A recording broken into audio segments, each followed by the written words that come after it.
Guys, what's going on? Welcome to Collecting at Midnight, episode 3. I've got some things going on here. I'm trying to pull up chat windows while I'm talking. While I wait for people to arrive to the live stream, this is Collecting at Midnight, episode 3. And what that means is that about a year ago, I had been doing my videos, sticking to a format, and I like shorter, like for YouTube, shorter videos are the key. Oh, people are starting to show up. What's going on, guys? I'll wait for more people to get here before I start explaining, but this is Collecting at Midnight, episode 3.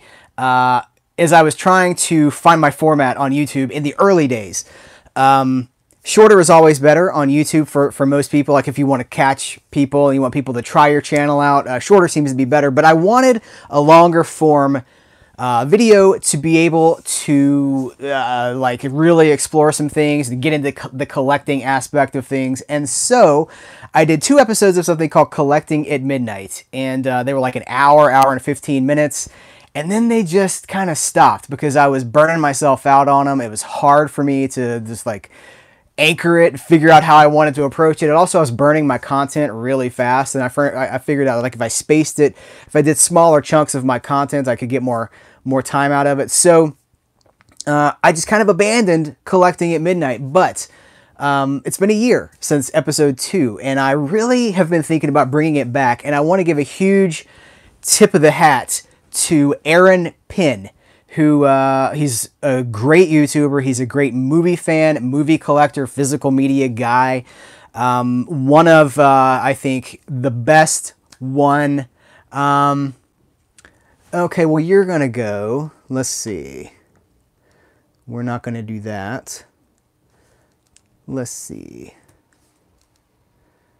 Anyway, I have been really thinking about getting back into the format again, for a longer form. And so that's what this is. We're going to do a 3rd episode of Collecting at Midnight, and we're really going to get into some of the stuff that I've picked up lately, some of the things that I haven't really had a chance to talk about on the channel proper, and probably won't get a chance to talk about on the channel proper. So that's what this is going to be. And what's up, Geriatric Geek? How you doing, man? Let's see. Pull up my dashboard here. I hope everybody's doing okay on this Sunday afternoon.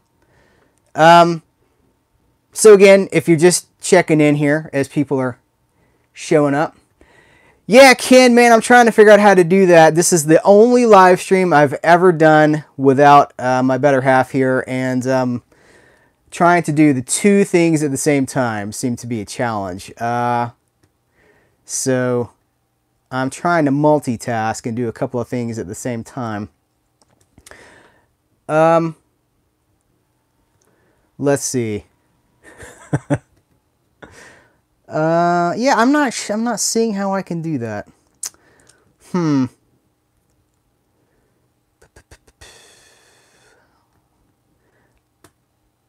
Working on it. Working on it.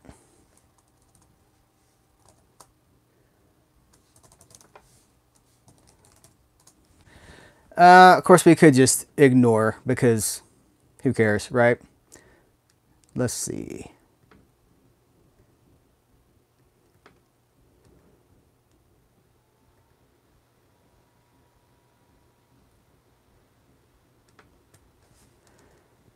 Okay, well, anyway, we have killed enough time on this. Guys, this is Collecting at Midnight, episode 3, long form. As I used to say, it's a podcast for your eyes.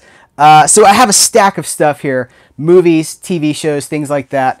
That I've been wanting to cover, and I just haven't had the venue to do it. Some of the stuff doesn't warrant a video, so I'm just going to get right into it. One of the first things that I picked up lately, I picked up the Steven Spielberg collection. This is on sale right now on Amazon. I think it's still on sale for $24.99 US.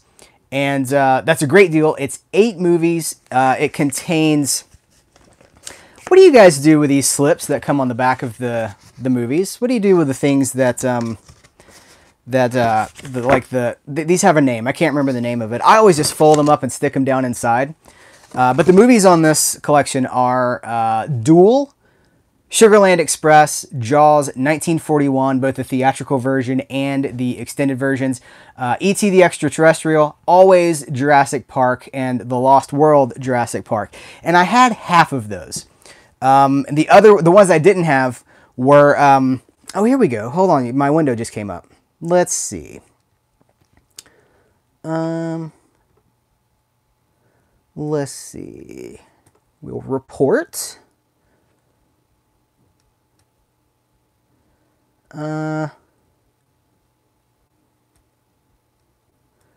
We will report.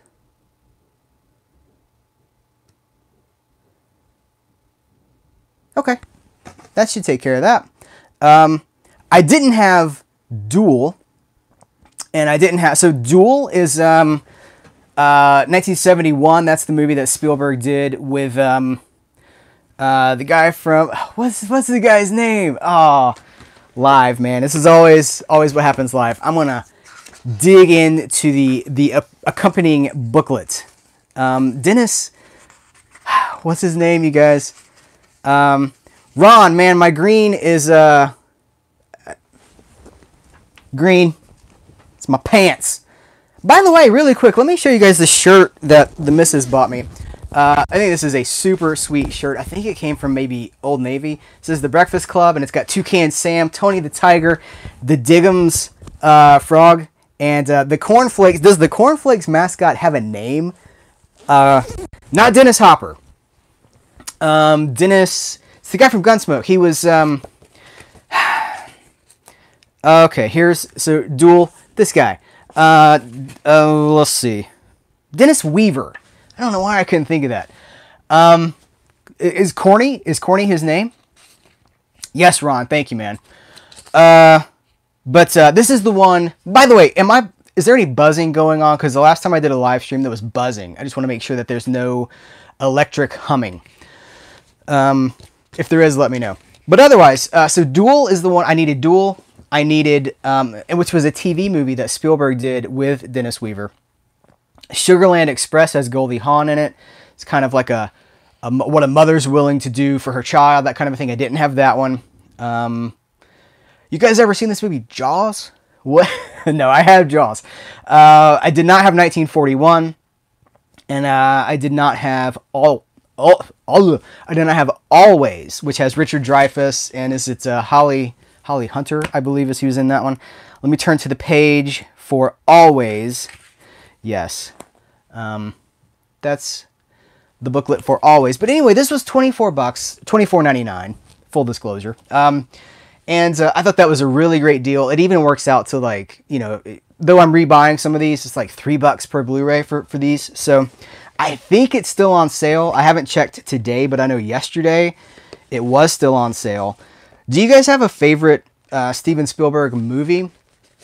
Let's see, who's...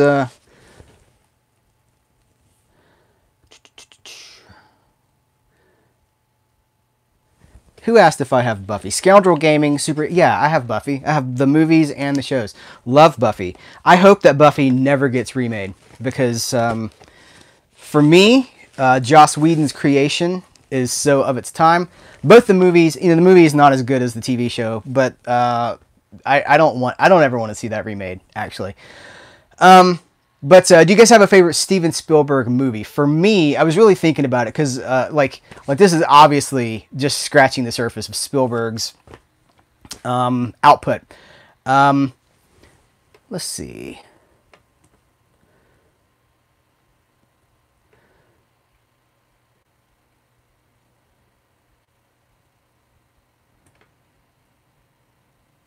Okay, I think we got that person taken care of. Like a cockroach.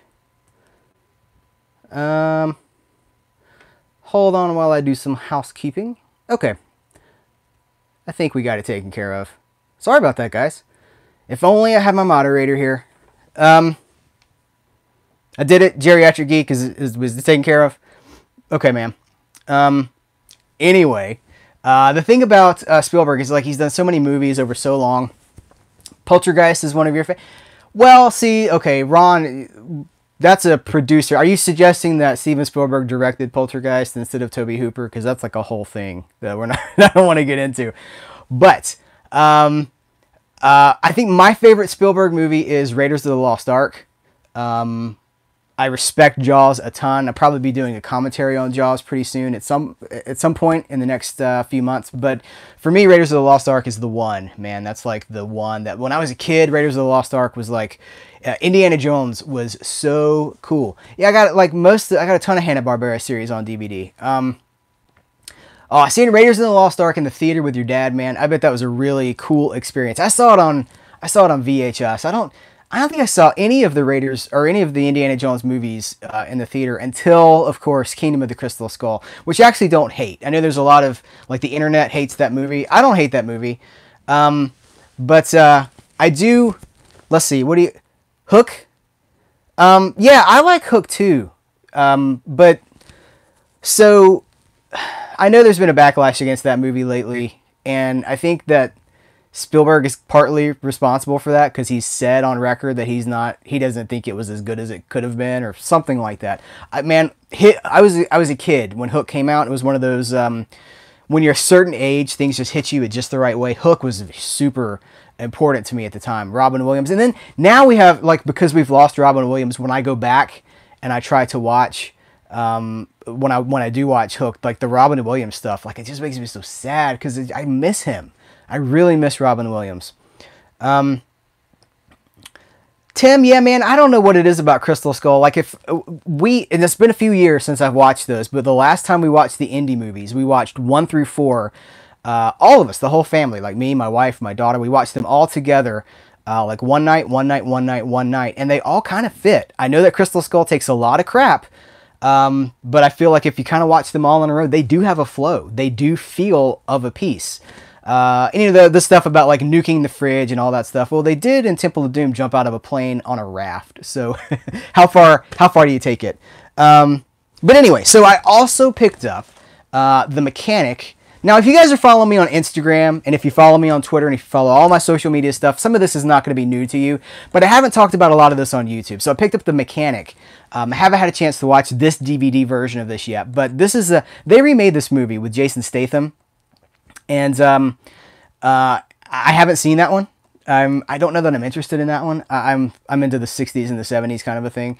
But this is the original Charles Bronson, Jan Michael Vincent. Rest in peace, Jan Michael Vincent. But this is the original movie, like a mob hitman kind of a thing. And it's the DVD's still around, but so like Blu-ray, there was a Twilight Time a pressing of this movie.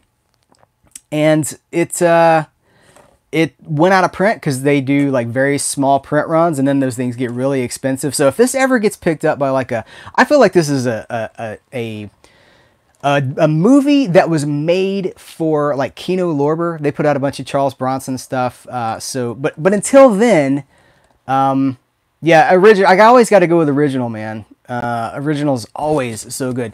Yeah, Charles Bronson. He could go one-on-one with Chuck Norris.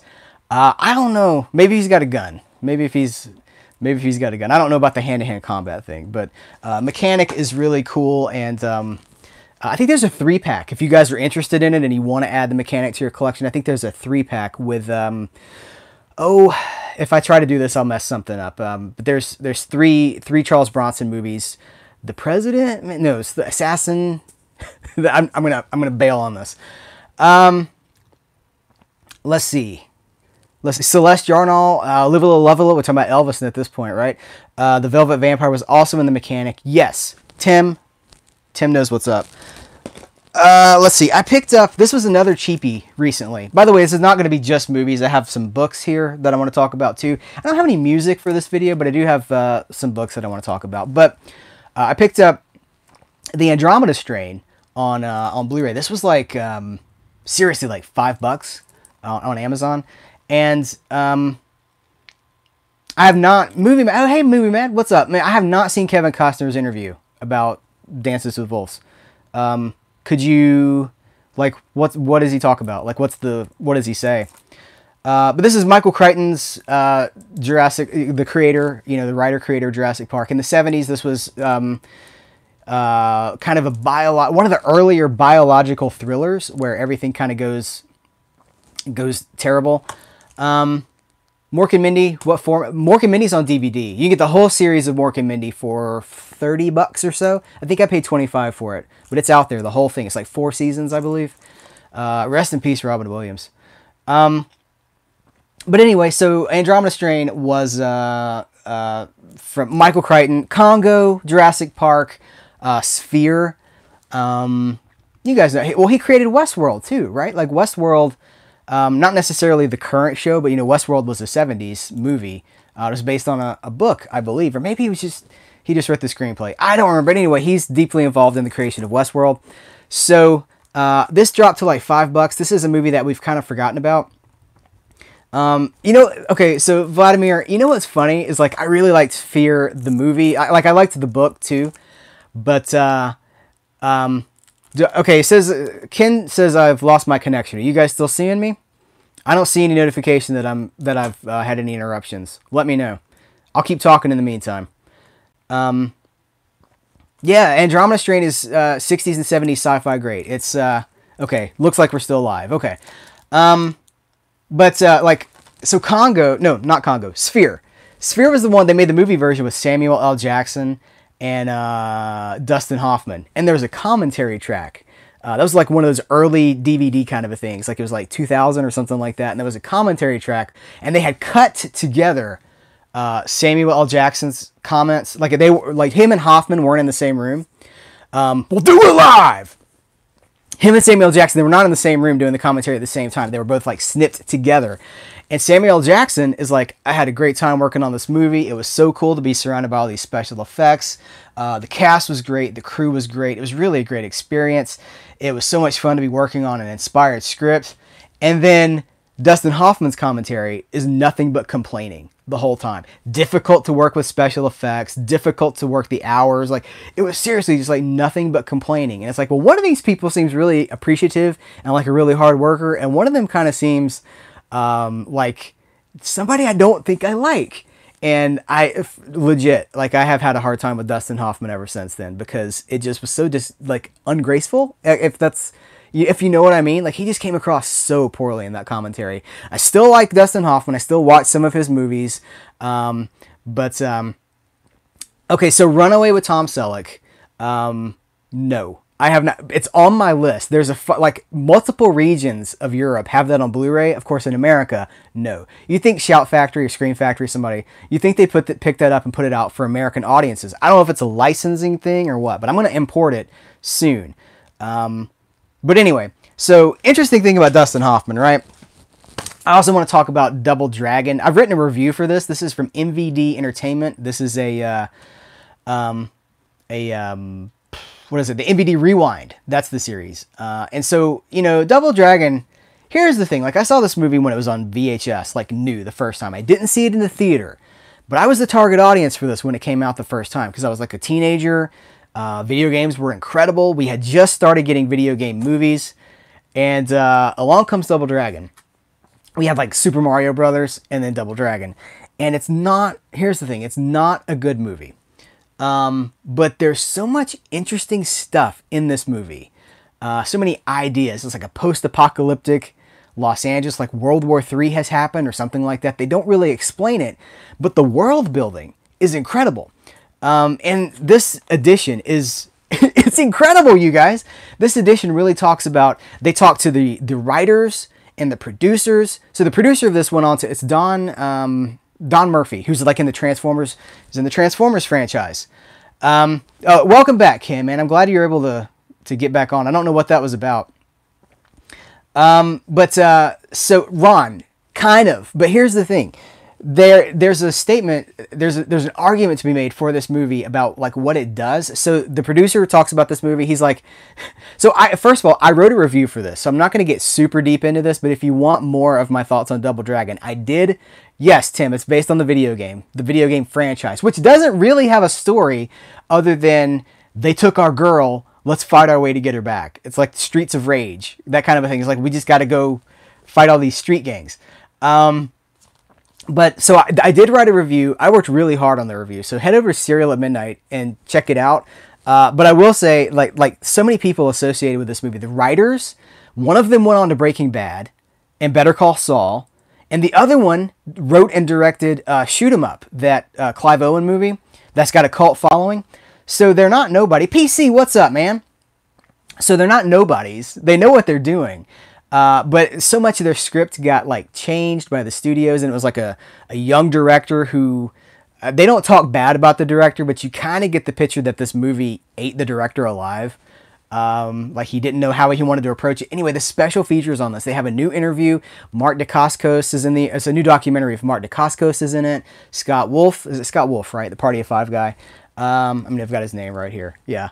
The two writer guys, the idea, the pitch for Double Dragon was it was done by Paul Dini the creator of Harley Quinn and the writer for Batman the Animated Series. He did the pitch for this, or he did one of the pitches for this movie. So MVD Entertainment has really done justice to this. It's not, no one thinks, there's no argument that this is a lost gem or this is a great movie, but it's a fun movie and it's definitely a good midnight movie. So I'm recommending this. I think that these MVD Rewind discs, like, look at all the special features. I mean, it is tons and tons of stuff on this thing. And they really get into like, here's what we planned, here's what happened.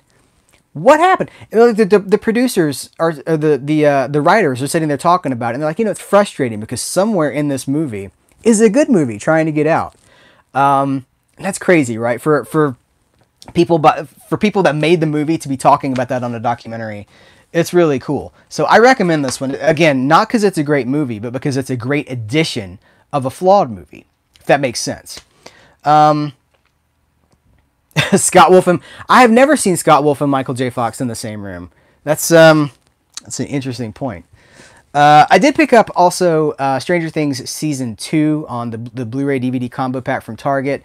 I had waited because I got burned on Season 1. When Season 1 came out, I paid like $25 for it, which wasn't bad.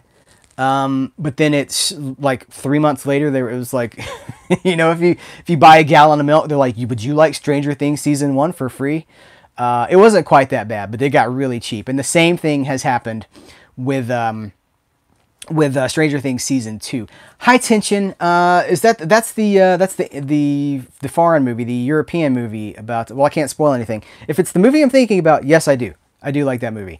But so this I picked up for $5. And I think it was $5 again this past week. If you use the Cartwheel app on there's an app, there's a Target app, and there's a Cartwheel section of the app. Thank you, Tim. Big boy, man. They're a dying breed. I got that one in California. That's I got that one in outside of Cabazon. You guys know the Cabazon dinosaurs from Pee-wee's Big Adventure. The dinosaurs that they go to. There's an area of California called Cabazon. This big boy, I believe he came from like 5 or 10 miles from there, from a Big Boy restaurant. But anyway, Stranger Things Season 2 is back on sale, or it was recently, through the app. It was half off. It was already $10 on the Target website, and then if you use the app, you get an additional 50% off. So I don't know if that sale is still running, but I did grab Season 2. So I guess I have supported the physical media releases of both of those seasons. So I'm excited about Season 3, but I don't know. I'm not sure where they're going to go. How much life does Stranger Things have in it? Is I guess the question that I'm asking. Let's see. Ken is watching a copy of the Universal Monsters box set, Bride of Frankenstein. That is awesome. The Bride of Frankenstein is one of my favorite Universal horror movies. So subversive. What James Whale was doing in that. He was like, you want a sequel? Okay, I'll give you a sequel, but I'm going to do it my way. Ken, have you seen the documentary about James Whale called... you guys help me out. It's got Ian McKellen in it. Gods and Monsters, I believe is the name of that movie. It's fantastic. Ron, yeah, the the whole at least at Target, like, they've stopped asking if I want a red card. Finally. I don't know if I've argued with people over and over about that stupid red card. I don't want the red card. Stop asking me if I want the red card. I did a review for Horror of Dracula. This is the Hammer film. The first Dracula film from Hammer with Christopher Lee, Peter Cushing, Michael Gough, I believe is how we pronounce his last name. Alfred from the Warner Brothers Batman movies. Love this movie. This is fantastic. I haven't talked about it on the channel. Warner Archive. There's of course, there's controversy on the internet about this movie because the color timing, Warner Brothers color timing is kind of cooler and darker. And there's other color timings like there's a European version of this that is brighter and more, I think it's warmer, if I remember correctly. I haven't seen it. I have seen this one. But I think that the darker tone really works for the movie. I think that the shadows really, it feels like, look, I can't say, but the movie seems framed for the shadows because it'll be like blackness. And then you'll just see, like, Dracula or somebody else. It really seems like it was framed for Dark Shadows.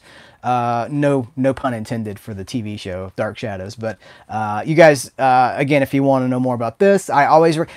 See, here's the thing. I know that my YouTube videos get a decent amount of hits, but I know that a lot of people are not checking out the reviews on serialatmidnight.com. I put a lot of work into those, and I would love... more eyes on my reviews, because you can do things with the written word that you can't do. Like, I'm talking to you right now. I can't discuss this movie in the way that I want to by just talking about it. There's a form, there's an art form to the written word. So always make sure that your hub is serialatmidnight.com, because there's stuff going on there almost every single day. New content drops on serialatmidnight.com. I did talk about Colossus of Rhodes. This probably really shouldn't be here, but I am on a Peplum kick, so I'll use this to... and Tim bought the book. Tim bought the book that I was talking about. I miss Peter Cushing too. I just saw that. Peter Cushing was one... the more Hammer movies, Amicus movies, just generally, the more Peter Cushing I see, the more I think he's my favorite of all of those players. He resonates with me more than like, listen, Christopher Lee's an icon as well. But Peter Cushing, he had I don't know, he was a sweet man. And he seemed kind of, what's the word? Not broken, but like, he just seemed very humble. He seemed humble, approachable, kind. I know he played like a vampire hunter and like all these hard roles like Frankenstein and stuff. He's always like knuckle deep in blood and viscera and like digging guts and stuff out. But like, he seemed like a really nice guy. He seemed like a grandfather. I miss Peter Cushing a lot. But Tim knows what I'm talking about with the Peplum book. It's an incredible book, man. It is like it's exhaustive. I said it was exhaustive in that video that I did about it. Yes. After his wife died, he was never the same. One of the special features somewhere, I don't remember if it's in the Amicus box set or if it's on the Horror Express. I think I got that right here. If it's on this, it's somewhere. In one of the special features, and he's talking to a reporter, and he says, his wife had just died. He's like, I'm really just biding my time until I can be with her again. And he's like, please do print that. I want you to print that because it's important that people know that's how I feel.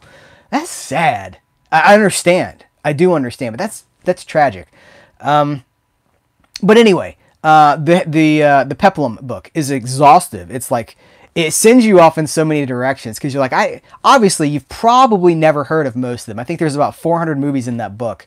And we in the Western world, I guess, like Europe, America, whatever, I don't think we got most of them. At least not in my generation. Maybe they played on a drive-in in 1966, probably earlier, 1963, and then they were gone. And the thing that the versions that probably played in the drive-in that people saw in 1963 were cut. They were edited. They might have had like bad dubs and stuff. So tracking these movies down it's a challenge, but it's fun. And it's rewarding too, because you're like, man, they're not all great, but they do. Let's see, what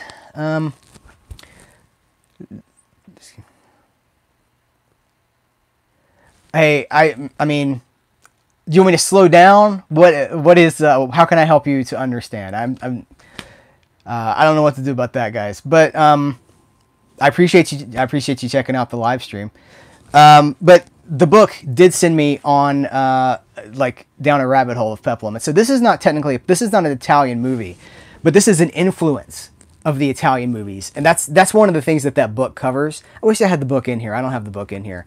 But it's called Heroes Never Die, The Rise of the... Heroes Never Die is the name of the book. And it is, it traces like the origins of the Italian scene and how Hollywood, like 50s Hollywood epics, and even, I guess, back into the 40s as well, but that really, like, Cecil B. DeMille, whoever you want to, you know, Cecil or Cecil, that DeMille guy, how his movies were a huge influence on the Italian filmmakers because they didn't have the budgets that the Hollywood system had, but they had good-looking people, and they had, like, bodybuilders, and they had, like, hot ladies, and they had the desert landscapes and all those things. They had, like, the cinematography stuff, and so they just did what they could with what they had. And it's really, really special and interesting. So this is one of the ones that's an influence.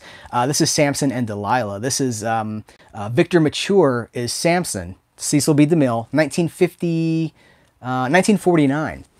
And it's Victor Mature is Samson, and Angela Lansbury is in it, like a young Angela Lansbury, and Hedy Lamarr is Delilah. If you guys know the story from the Bible, Samson had long hair, and his long hair gave him superhero powers. He's super strength. He could beat. He beats a lion with his bare hands, basically, and he takes the jawbone of a donkey and like lays waste to tons of people. And so this was Cecil B. DeMille's big screen version of it. And Hedy Lamarr is beautiful. And Victor Mature is an ox of a man in this movie. And they do really cool things with... It's got some cool fight scenes. It's got beautiful cinematography. And the climax of the movie has this huge... I guess it's special effects. I guess it was like models or miniatures. But the way it's all put together... Vladimir, man. Vladimir, if you look like Victor Mature, you are doing some work, buddy. So good for you, man. But they do, like, it's got like model work or something. It's got this huge idol. And they do like the whole, I won't ruin the movie for it. It's in the Bible. So I think a lot of people probably grew up with it or know about it. Like, it's Old Testament. So it's in the Jewish Bible, you know, it's in the Torah, right? And it's also in, the other, like the Catholic Bible, all that stuff. But the story is basically like his hair was his power. And Hedy Lamarr plays Delilah, who cuts his hair, seduces Samson. And here's the thing. Here's what I decided after watching this movie. Cecil B. DeMille is the most successful exploitation director of all time. I'm going to let that sink in for a second. Because Cecil B. DeMille made... They're like biblical movies, and they were like whatever, you know, like big, huge Hollywood epic movies. They're so exploitative. Skin, bloody action, stuff like that. He just dressed it up. And I think he knew what he was doing too, because if people criticized him, he'd just be like, have you read the Bible? It's straight out of the Bible. And that is true. That he's got them there. But they're so exploitative. And it's just really funny. So, really, this is ridiculous. I guess I'll get rid of that one too. I'm going to have to make some of you guys moderators for the next time we do this. Let's see. All right. I think that takes care of that one too. I mean, really. I don't hear other live streamers getting this. They're not like dealing with this in the middle of their live streams. Anyway. There's one more movie. Let's see. Let me find it here. I can't find... Oh, here it is. Here it is. I found it. I also grabbed this one. Now, this is a Howard Hawks movie. This is not Italian. This is American. This is a Howard Hawks big deal movie. Darren, man. Yeah, Godzilla should be my mod. He would just like atomic kiss, like, and that'd be the end of that. Yeah, trolls everywhere, man. Anyway, so this has Joan Collins, a young Joan Collins, and it's basically like it's Howard Hawks. I think there's a scene in this movie with literally a cast of thousands, like thousands of extras. But this is the movie that Howard Hawks says that he wishes he had never made. And I think that's tragic because I don't know what can we say about it? They're corny, right? They are, especially as this cycle got further toward its end, which is when like the peplum took over and like, because this movie, this big Hollywood epic thing was kind of burned out by, I think Spartacus is one of the last ones. Kubrick's Spartacus, Ben-Hur, that era. Like I think by like early 60s, we were done, man. We were just done with it. Yeah, Tim, I think she did. But it's a shame that, these directors didn't necessarily see the, it's not art, I'm going to say it's art, but they didn't see the fun of it. Sometimes these movies are just, like I was saying about Cecil B. DeMille's movies, they're exploitation movies, but they're a different kind of exploitation movies. They don't necessarily have like a, like it's not, Pam Grier's not in them, but it's exploiting something else. And, I think I like Spartacus better than Ben-Hur too. I haven't watched Ben-Hur. I always feel like I should say Ben-Hur, but it's Ben-Hur, right? We pronounce the H. It's I got distracted by the comments. But they're exploitation movies. And so this is another one of those. I think it's in the book as well. Tim, is this one in the book? Does this ring a bell? One of those influential, big Hollywood epic movies that is lower on the art scale, but higher on the like cheap thrills scale. And I love that kind of stuff. And I'm all about it right now. So I'm going to be talking about it, bringing it to the channel. I'll talk really quickly about this. I did talk about this with my Patreon live stream people, but I watched Whiplash and this movie freaked me out. Like straight up freaked me out. I wasn't expecting, like I'm a big fan of La La Land. I think it's beautiful. I love the, it's the rest of Boba Fett, but just the body, just the bodies behind the couch. But I love La La Land. I think it's a beautiful movie, beautifully shot, beautiful music, sad, but kind of triumphant at the same time. Not spoiling La La Land, but it's kind of a bittersweet movie. It's very human, kind of a movie. And I was not expecting what I got. Boba Fett actually, so Boba Fett housed a t-shirt. It was like one of those Christmas things that you see at a certain time of the year, like in Target or places like that. And you get like it's a bank, I think. No, he's not a bank. He's just the bust. He's just the head. But Boba Fett had a t-shirt inside of him. And I don't love the t-shirt, so I don't wear it that often. But this is awesome. And I got it on clearance for like, it was like $7 or something like that. T-shirt and the helmet for like $7. So that's the story with that. But Whiplash, I was not expecting Whiplash to mess me up as badly as it did. This movie is intense. It's and see, like I'm normally okay with intense stuff, but the pacing and just like honestly, there's a drum scene in this movie that goes on for like 10 minutes, and by the end of it, I just wanted to like jump out the window because it was just like over and over, and it's just like coming at you, and it's so intense, and just like the beat, just like beat over and over and over again, and it kind of freaked me out. So I respect the movie. I think I like the movie, but it really freaked me out. So what do you guys think about Whiplash? Have you seen it?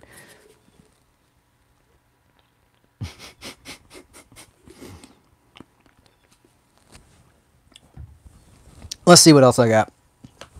I'm going to do a review on this. This is Gun Crazy. I'm going to write a review for this because I think this is a movie that requires, I was saying, like there's certain things you can say in a written piece that you can't necessarily say in like a video review.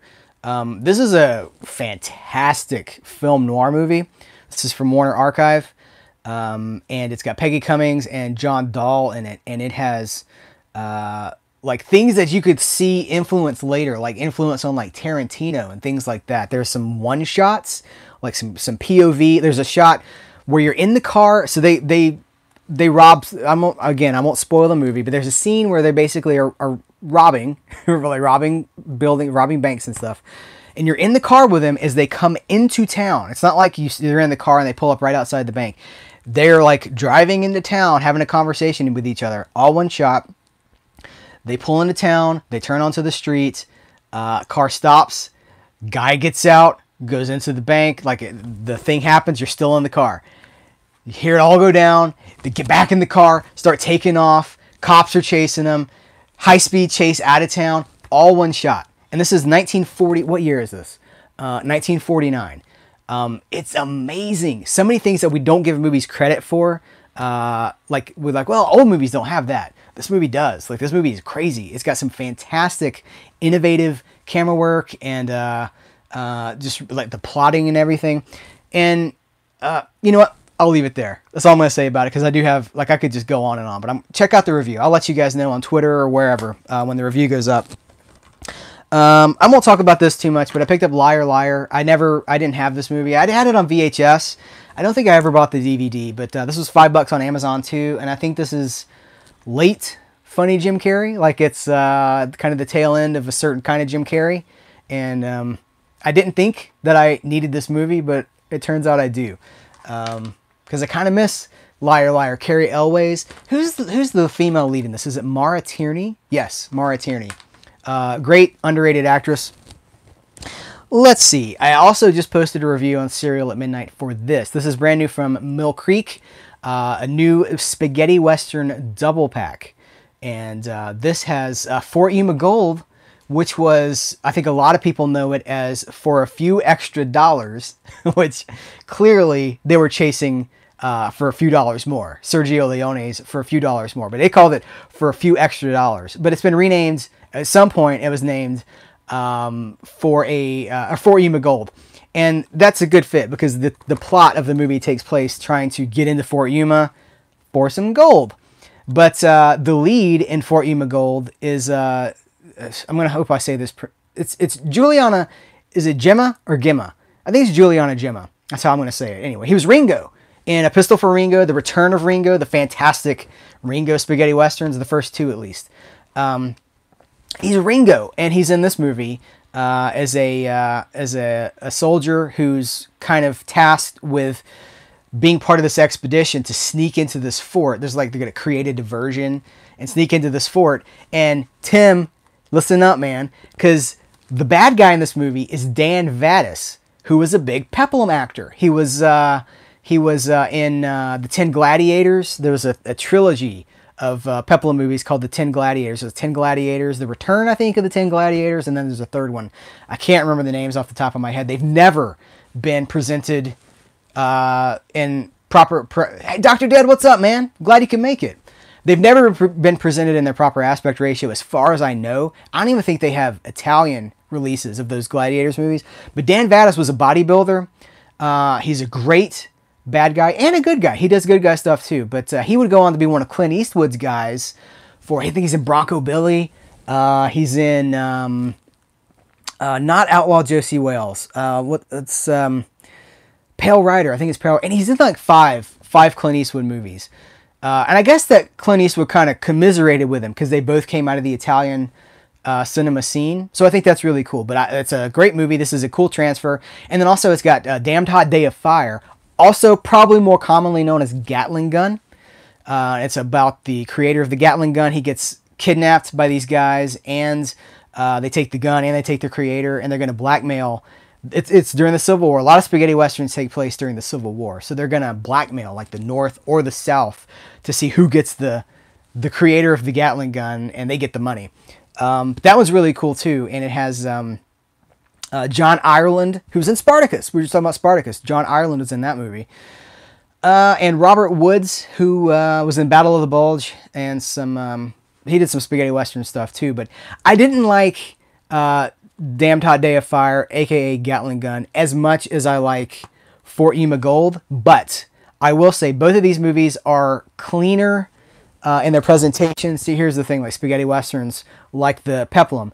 Most Italian movies only exist in cropped, faded, full-frame presentations. So this way we get both movies in widescreen, their original aspect ratios. They're not pristine. They're not like reference quality, but they look better, literally better than I've ever seen these movies look before. I think I have some of these on public domain collections and things like that.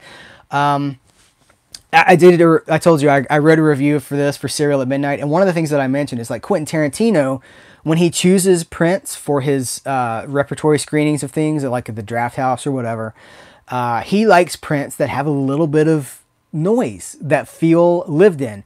And I think he'd be happy with both of these prints because they really do feel like going to a double feature, maybe at a drive-in or something like that. So I really love that disc. It just came out this past week, like 5 days ago. I've watched them both, reviewed them. Really a big fan of spaghetti westerns. And they're cheap. It's like $8 for 2 movies on Blu-ray right now. So it's pretty awesome.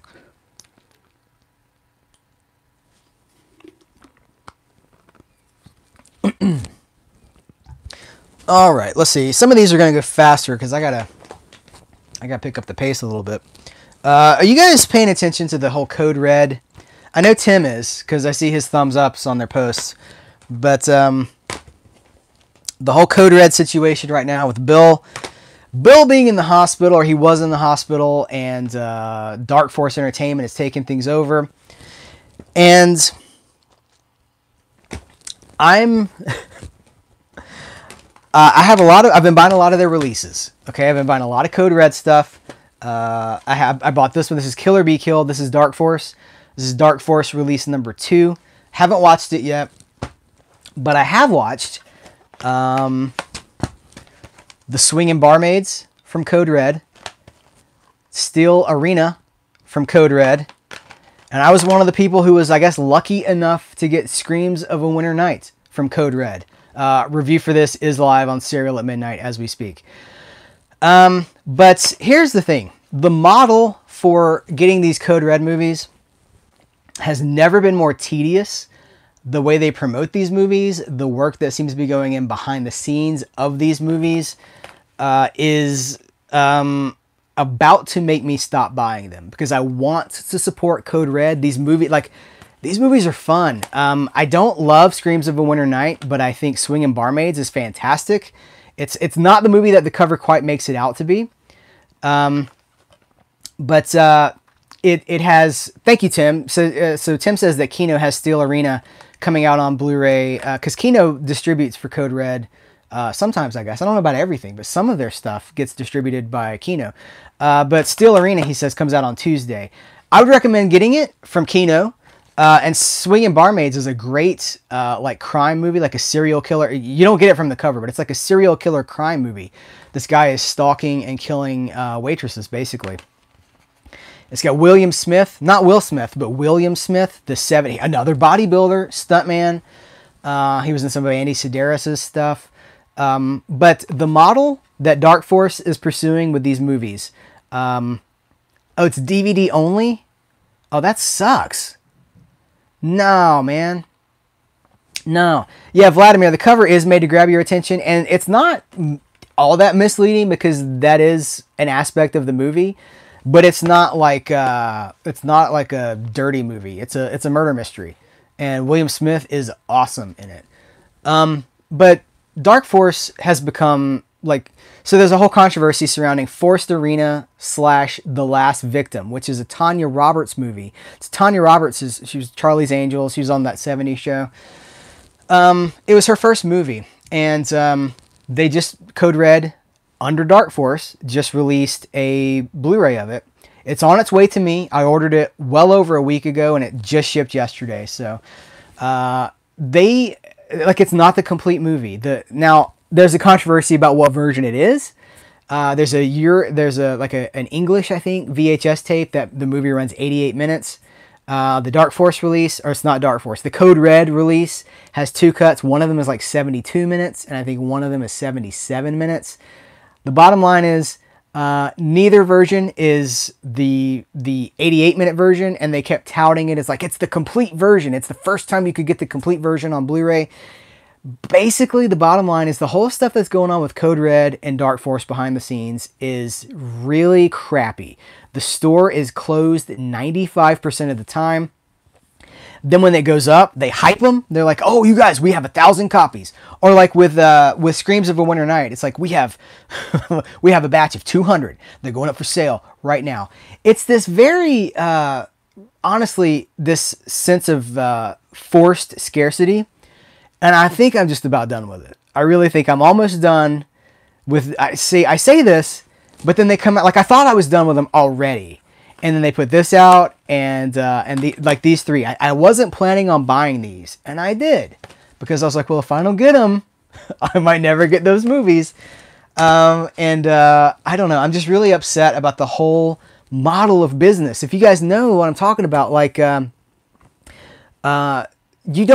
the only label I can think of with like Tim's explaining it. Yeah, the longer cut is an R-rated cut.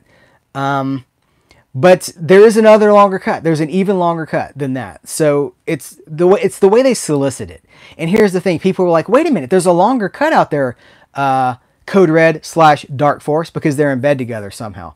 And Dark Force's reply is, if you don't like it, we'll take it off the market, and then no one can have it. That's not good business. That's not how you treat customers. That's not how you talk to people. And so they did. They removed it from the market, and they're they're basically holding the movie hostage. So I want to be done with Code Red / Dark Force. I might be. I don't know. They have one more coming out. I think it's Working Girls with Cassandra Peterson, aka Elvira. I want that one. Every time I think I'm out, they suck me back in. But I've got to be strong because I don't approve of this model. They're the only the only distributor that I can think of that treats their customers that way. They like constantly yells at their customers, threatens their customers, and is closed 95% of the time. It's a forced scarcity model, and I don't want to support it. So I think I'm going to have to buckle down on that one. Fred Olen Ray tells a fantastic story about Tanya Roberts. That's interesting. I'll have to look that one up because Fred Olen Ray seems like he's a pretty humble guy. I don't think that he would be big timing anybody. I think he seems like he'd be fun to work for. I also picked up, this is another Code Red. I picked up Acapulco Gold, which I haven't watched yet. This is from 1976, and it's supposed to be a lot of fun. Like a beach movie with like some crime in the background, but I think it's mostly like a fun comedy, kind of like the Andy Sedaris thing that we're about to get on Blu-ray from Mill Creek. Let's see. I won't talk long about this. I haven't had a chance to dig into this, but Mill Creek sent me this for review. 20 movies from Roy Rogers. Roy Rogers is a little bit before my time.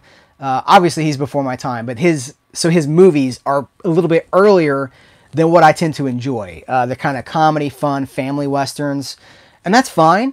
But from what I understand, all of these movies are edited. They're all cut from their original versions because they were taken from like TV prints. Like he had a TV show apparently at some point, like a syndicated TV series where he would intro the movies and then they'd show cut down versions of the movies, and that's what these are. So I'm going to check it out. I'm going to go in as blind as I can.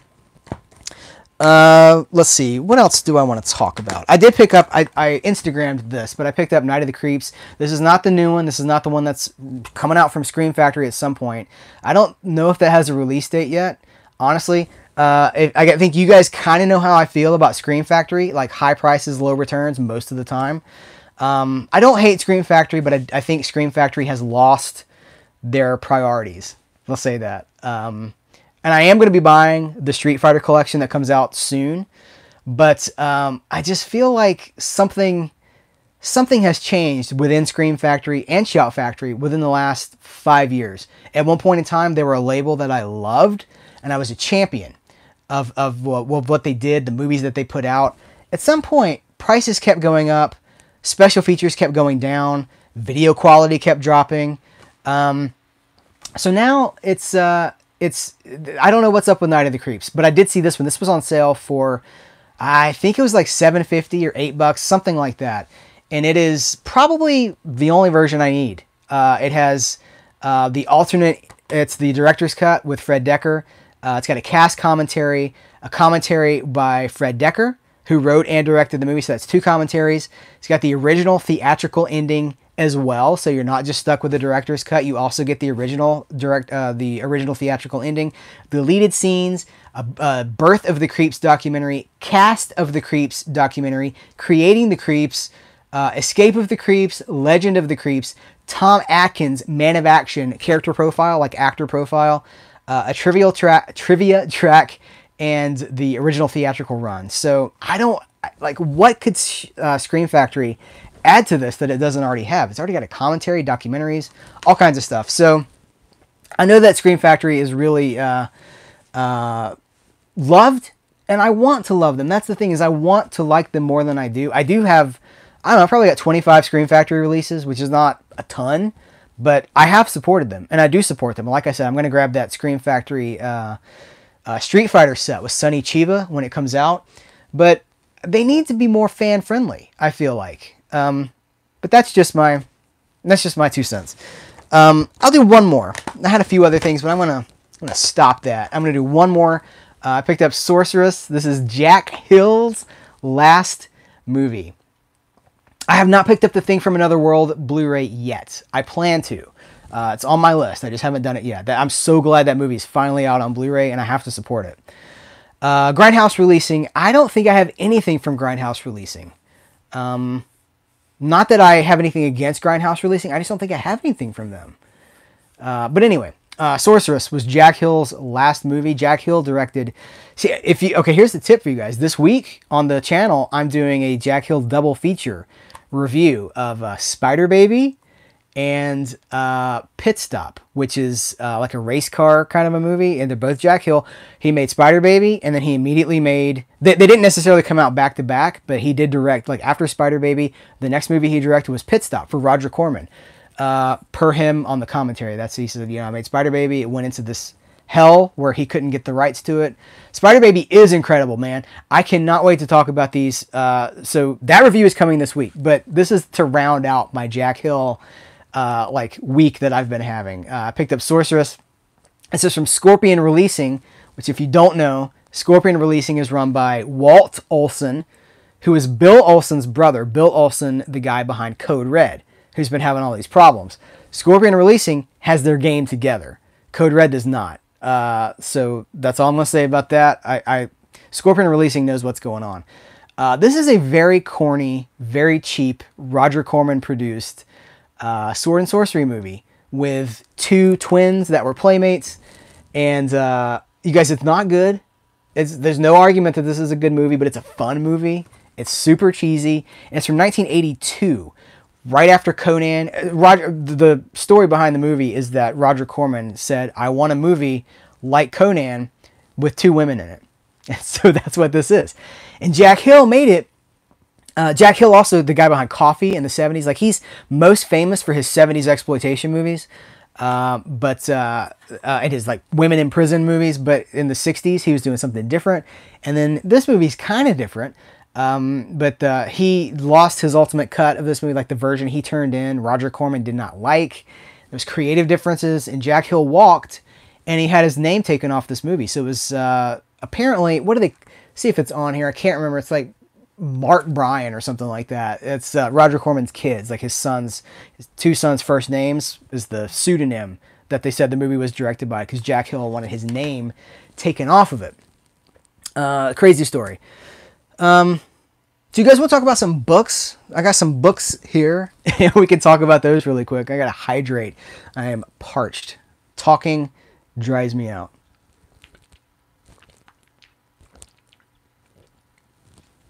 I'm also losing my voice. I can tell. I'm getting hoarse.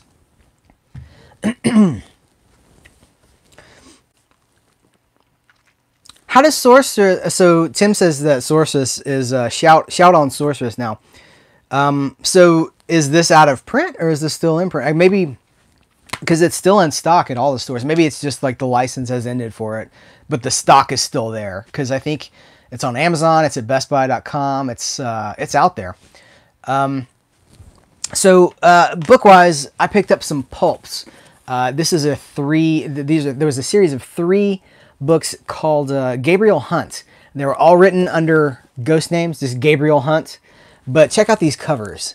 This is definitely... we were talking about Raiders of the Lost Ark earlier. These covers, man, these are like straight out of a certain time period for pulp cinema. Paperback covers, like this is the one right here. This looks straight out of Indiana Jones and the Temple of Doom. We've got a guy in a fez, scimitars. There's an idol back here. Bandolero of bullets, pistol. So these look really cool. I haven't read any of them yet, but there's a series of 6 of these. These are the Gabriel Hunt adventures, and I think they're kind of written in first person.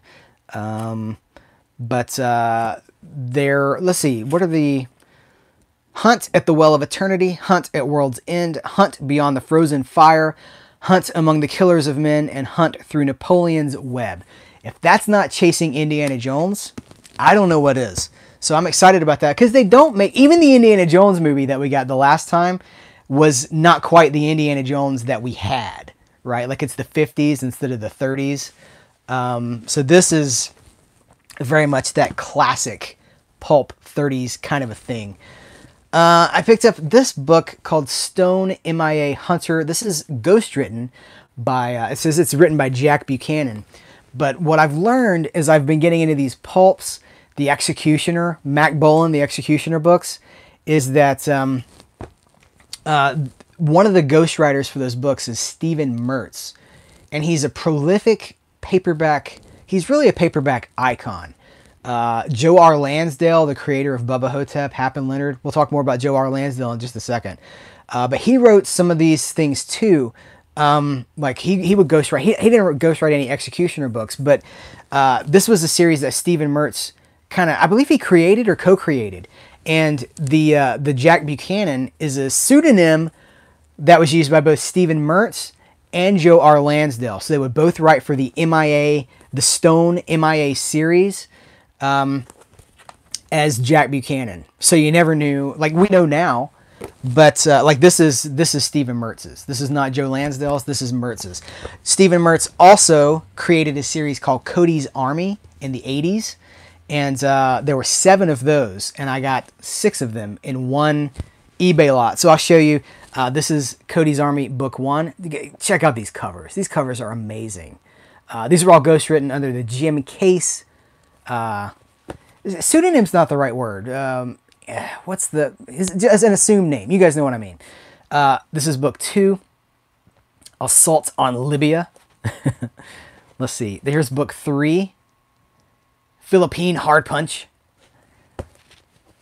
Belfast Blitz is Book 4. Like that whole Rambo, like Rambo 2, Rambo 3, Chuck Norris Missing in Action kind of a thing. That's what these books come out of. And I think that's awesome. That's my generation. That's the stuff that I loved when I was younger. Book number 5, DC, what is this? DC Fire Strike. That should be my assumed name. From now on, Serial at Midnight is hosted and created by DC Fire Strike. And then the last one that I have is Hellfire in Haiti. Fantastic covers. Can't wait to get into them. But there's a 7th one. And it was the last one in the series. And it's called Sword of the Prophet. And it's the one that I guess they didn't make enough of, or they have a reduced print run of that one, because it's like nowhere to be found. And when it does pop up, like you can find it on eBay, but it's about $20, $25. I can't pay that for a paperback. I just can't. So, hey, if you guys are out in the wild and you see Sword of the Prophet, book number 7 of Cody's Army, now you know the history of it. And let me know, because I'm looking for that book. That's the one that I need for the whole series. Pen name, yes. Isn't there another version of it, though, Kevin? Like, we'll say pen name. That's fine. I feel like it has like a fancy name, but I could be wrong. Anyway, Joe R. Lansdale did some time on Jonah Hex. And this is a collection of Nom de Plume. I like that one. I feel fancy. You feel fancy right now, Will? Let's be fancy let's be fancy with a nom de plumes. This is a collection of Joe R. Lansdale's writing of Jonah Hex for, I believe this was under the Vertigo banner. Yes, Vertigo. This is the DC Comics Vertigo label. I believe these all come from the 90s, but it was done with the collaboration of Tim Truman. You guys know Tim Truman is a big, he's got a following as well. But this is a several different series that were done by Lansdale and Tim Truman in the 90s. So, Two Gun Mojo, all 5 chapters of Two Gun Mojo. Riders of the Worm and Such. That's a 5-part series too. Shadows West. I've heard a lot about Shadows West. That's a 3-part. And then it's got an introduction by Joe Lansdale. But check out the art. So this is like... I mean, I guess all of Jonah... I was going to say it's Jonah Hex for adults. I think all Jonah Hex is probably for adults. Maybe. I don't think that character really appeals to the superhero crowd, but I could be wrong. But I think that this is specifically, like the Vertigo line was definitely written for, for older audiences, more mature audiences. But this is a sweet collection. So I added this to my bookshelf. I haven't had a chance to get into it yet. And I don't see myself talking about it on the channel anytime soon. So that's why I wanted to do this collecting at midnight video, to kind of just like clear the table of all the stuff that I've been building up that I wanted to talk about and didn't really have a chance to. 2 more things, guys. Then we're going to wind it down. I picked up Essential Ghost Rider number 3. And with this volume of Essential Ghost Rider, I have completed my Essential Ghost Rider collection. There are 4 volumes of this, and they are, I think they're all out of print. Maybe they're not all out of print, but I think, well, here's the thing. They don't make Essentials anymore, so I guess they are out of print. You can still find some of them, but they're not being made anymore. And these are, of course, the black and white, Marvel's black and white big phone book collections. We always call them phone books when I started collecting. Like, oh yeah, those Marvel Essentials, they're like phone books. And they really are. Cheap paper, pulpy paper. You don't get the color. But for books like Ghost Rider, you're not really, like, I guess I'd probably rather have color, but I'm not really upset that I don't have the color, because I think that there's something pretty great about the black and white art. You know, there's a lot of 70s comics. Savage Sword of Conan. There was an Incredible Hulk 70s magazine from Marvel. Tales of the Zombie. Those were all printed in black and white. Black and white at the time, or at one time, was the preferred publishing method for more adult material.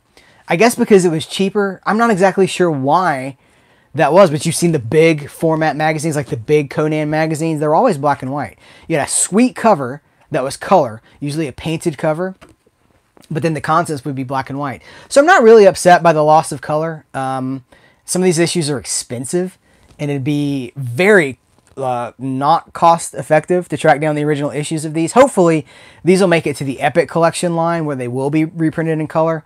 I think there's only something like 75 or 80 issues of Ghost Rider, so it's not a huge, it's not a huge run, but this is classic 70s Johnny Blaze Ghost Rider. Interacting with the, like, as the series went on, he got more and more absorbed into the Marvel Universe proper, so we have him with The Thing. But still pretty, that era for Ghost Rider is my favorite. I know, like, when I first got into comics, it was the fault was Danny Ketch. Was that his name? Okay, you guys, I have never seen the Josh Brolin, Jonah Hex movie. I never have. And I don't even know that it's around anymore. Like, I don't think I've seen that movie on a shelf in 5 years, maybe more than that. But anyway, with Ghost Rider, that's my favorite era of Ghost Rider. There was the 90s run where he was in the Spirits of Vengeance and the Midnight Suns and all that stuff.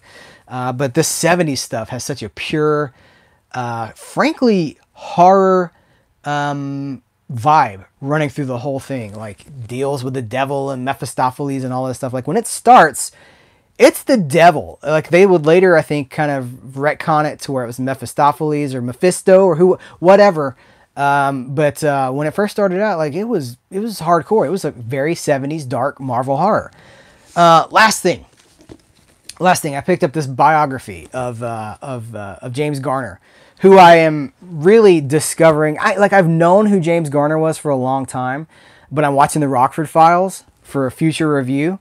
Well, because I want to watch it too, but I want to be able to talk about the Rockford Files. So I'm watching the whole series on Blu-ray, and I have absolutely fallen in love with this dude. He is like the best.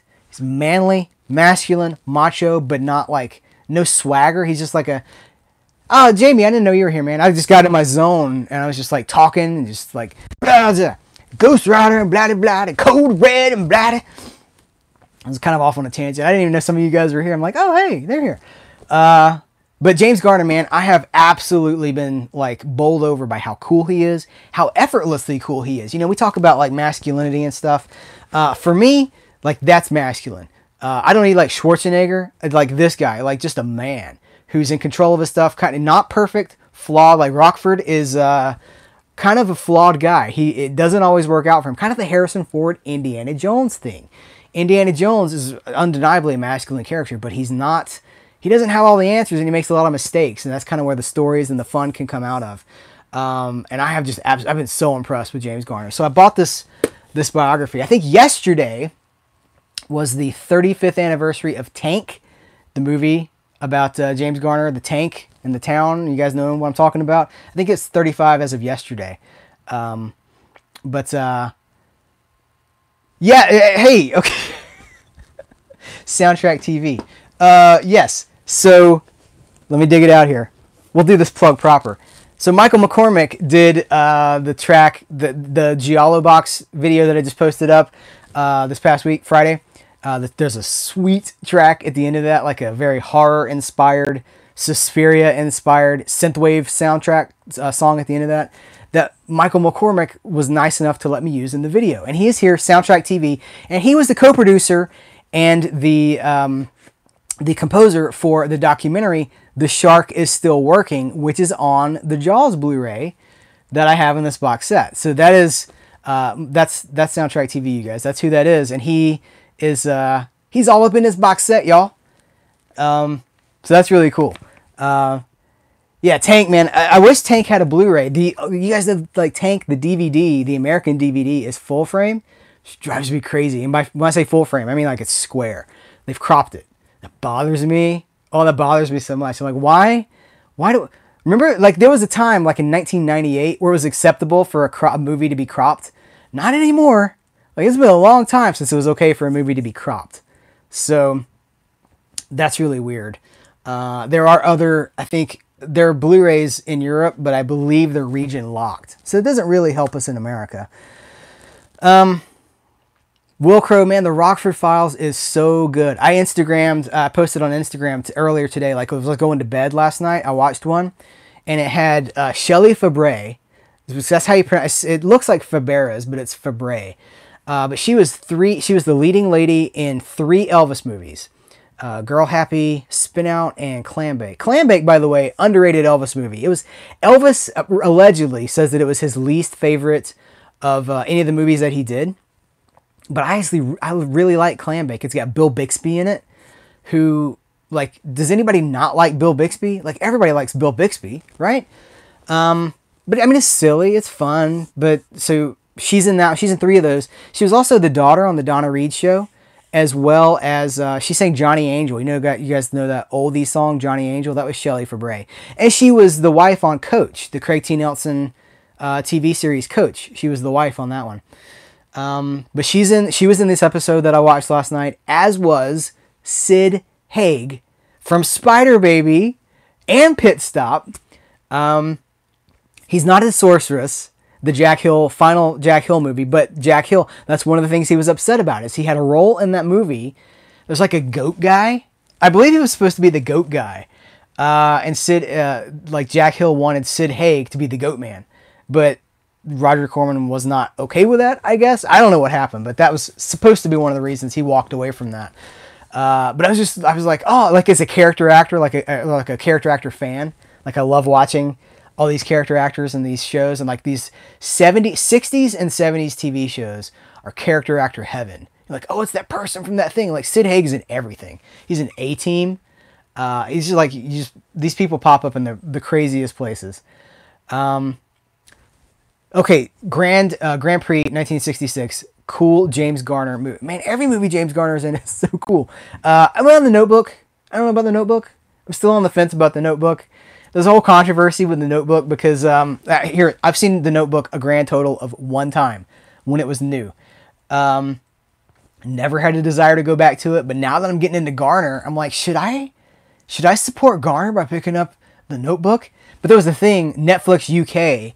The copy of The Notebook that Netflix UK was using for their streaming service has this different ending. Like it chops the ending so that some of the really sad stuff isn't in it. And there's this big controversy because it's like, was it intentional? And Netflix said that, Netflix UK said that it was the copy that they got from the studio. They didn't do anything to it, which raises a whole separate point about streaming and like, what are we watching on streaming? And is anybody paying attention to what's going on streaming? Like, what's been cut? Like, are we getting the purest thing? is crazy, crazy times. Let's see. Yeah, Kevin, Captain Spaulding. And I'm going to talk more about that because, so you guys get a little tip about that upcoming Spider Baby and Pit Stop review, is that if you're a fan of Quentin Tarantino or you're a fan of Rob Zombie, not even a fan, but if you think that what they did was original and innovative, you really owe it to yourself to watch some of these older movies like Spider Baby and like Pit Stop, because it becomes very clear that these guys are standing on the shoulders of giants.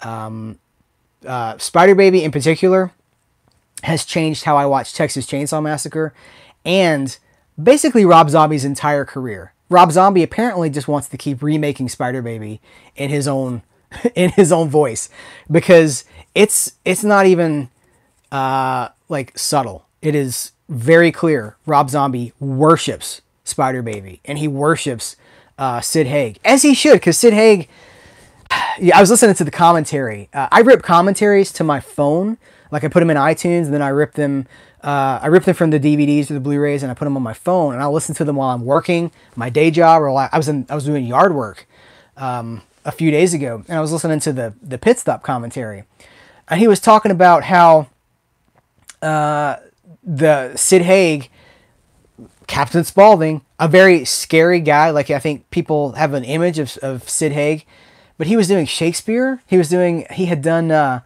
Othello. He was doing Othello. So these guys have an interesting past that I think they don't always get credit for, because I think a lot of horror fans know Sid Haig as Captain Spaulding from Rob Zombie movies, but they go back, like, they're pure actors, man. This is just another aspect of their career, another cycle, another chapter in a very long story. So I think that's really interesting. I think we're going to wind it down. You guys have anything you want to talk about before we go? I'll do just a few minutes of just hanging out before we wind it down, but my throat is killing me. What y'all up to? What you doing this Saturday? No, this is Sunday. What are you doing this Sunday?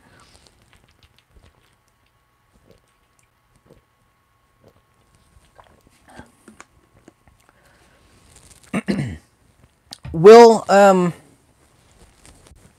that's kind of where I'm at too. Thank you, Tim. Tim's watching out for me. Board game afternoon. Oh, that's cool, man. A New Hope. Now, are you watching Geriatric Geek, or are you watching Special Edition or OG New Hope?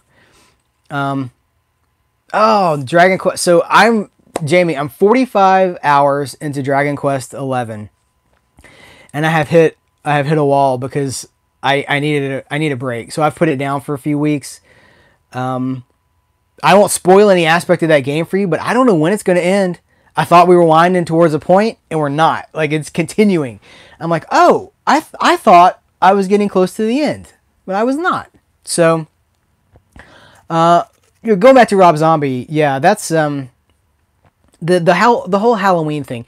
I don't really like that. And then I know Aaron Penn, like, if you guys, one of the things that I said at the beginning of this, I don't know if some of you guys saw it, but my live stream role model is Aaron Penn, because that dude can anchor a live stream like nobody's business. His entire format, he used to do videos like what I do, but he has abandoned that in favor of just doing live stream focuses on things. He was like, hey, live stream my Kino Lorber collection, live stream slasher horrors, and he is a boss. And so that's kind of my inspiration for this, like doing another focused long form live stream where we're talking about something specific. But he has this, like, he doesn't like the Rob Zombie Halloween stuff either. And I think a lot of us feel that way, because I liked I thought, I didn't love House of a Thousand Corpses, but I thought it was okay. I thought it was interesting as like a first movie from a guy. And then, Devil's Rejects is like counterpoint to House of a Thousand Corpses. Like, all the problems that I have with House of a Thousand Corpses, Devil's Rejects answered, and they balance each other really well as a duology. And I really liked that. And then he did Halloween, and I'm like, oh, I don't know. And then he continues to just kind of, like, Kevin Smith is another guy. He's going back to reboot the Jay and Silent Bob stuff, the View Askew universe stuff. I'm like, you guys are capable of so much more. Like, spread your wings. I think Rob Zombie, you guys are going to, like, I'm kind of joking, but I'm kind of not. I think Rob Zombie needs to go do like a studio romantic comedy or something and just completely step away from what people expect of him and what he thinks he's capable of, and just go do something completely different and then come back to this other thing fresh. It doesn't have to be a romantic comedy, but I think that he needs to do something unexpected. I read a thing, I don't remember if I tweeted this or not, but I read an interview with Rob Zombie. Like his whole thing, his whole shtick, it's all an act. He's an atheist. He doesn't believe in the afterlife. He doesn't believe in ghosts. He doesn't believe in UFOs, life on other planets. Like he's a vegetarian. Like his whole thing, I'm like, dude, you're just like you just got a facade. Everything about you that I thought I knew is a pretend thing. Like you're not who you, it's an act. It's theater. So I don't know, man. I think the shtick's gotten a little bit like Halloween 1, Halloween 2, and then I kind of liked the one, like the psychological Kubrickian movie he did. What was the name of that? You guys know what I'm talking about. But then he went right back to that thing after that. So I don't know, man. I don't know. I'm missing some comments. Let me scroll back up here. I like Rob Zombie a lot. I like his music. I like who he is as a person. I love his passion for horror, classic horror, like Black and White, White Zombie. Not the band, but the movie. All that Bela Lugosi stuff. I love all that about him, but I just think that, like, you gotta, like, push yourself. Don't just keep doing the same thing over and over. But anyway, that's just me. Let's see. Jamie Mason, you 25 hours into it. Okay. Well, hey, man, you didn't miss anything with being late to the live stream. It'll be up here forever. I'm not going to take it down. LaFuria, I'm glad you're checking out the videos. I hope you enjoy it. The whole horse thing. Oh, is that the thing from the movie? That, yeah. Let's see. Geriatric Geek is watching the special editions. The special edition of New Hope is actually pretty good. The changes made to Return of the Jedi bother me so much. So much. Like stop for a like an Electric Blues number where there used to be Lopty Neck. Hopefully one of these days we'll get the... Like I have copies of the original movies, streaming copies that are not HD, but they look pretty good, and that's what I tend to watch. But I defended the special editions for a long time, but that Return of the Jedi, I've given up trying to defend it because it's so egregious what they do, and then they've added the whole like no to the end of Return of the Jedi. I don't like it. I don't like it. Lords of Salem. Yes, that's it. Thank you, Kevin. I could not remember. That movie freaked me out. I watched that in the daytime. It was sunny outside, and it freaked me out. It's the imagery. It's not even the subject matter. It was the imagery and the rapid cutting. There's something about that. Like it was almost like a strobe effect, and it just made me so anxious. And yeah, it's bad stuff. Oh, I feel bad for Sebastian Shaw too. By the way, isn't Sebastian Shaw the name of the guy that leads the Hellfire Club in the X-Men? Mega Commandy's here. What's up, Mega Commandy? Man, we're winding it down, but I'm glad you can make it for at least a little bit of it. But yeah, it wasn't... like, did they name the Hellfire Club guy after the actor from Star Wars? Because it was about it was the 80s, I think, when the Hellfire Club was... When Chris Claremont introduced the Hellfire Club and the X-Men, Uncanny X-Men.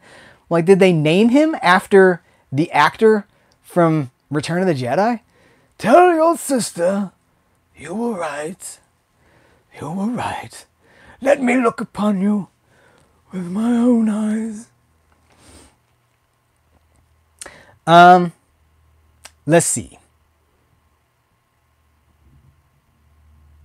Anything else going on with you guys?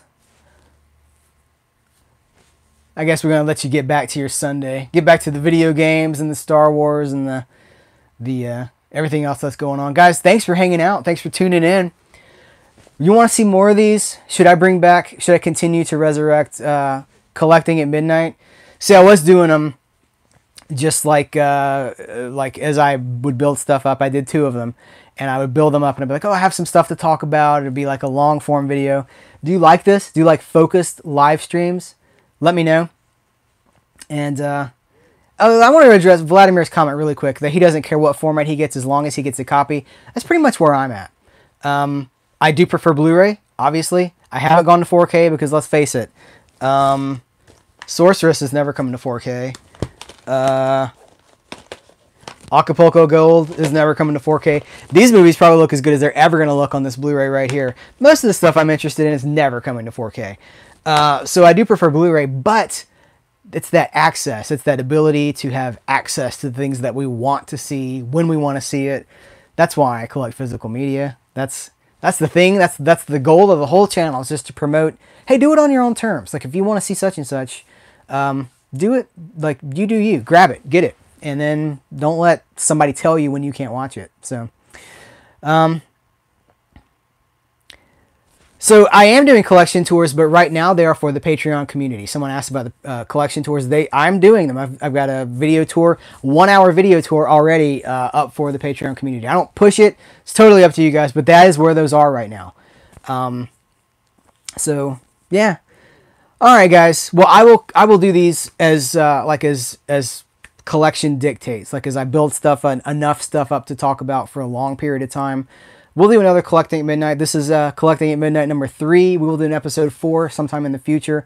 So I appreciate you guys being here. Thanks for hanging out with me. I hope that you have a great rest of the weekend and a great week. So catch you on the main channel and in the comments coming ahead for the videos that are coming down the pike. Stay tuned for Spider Baby and Pit Stop coming up this week.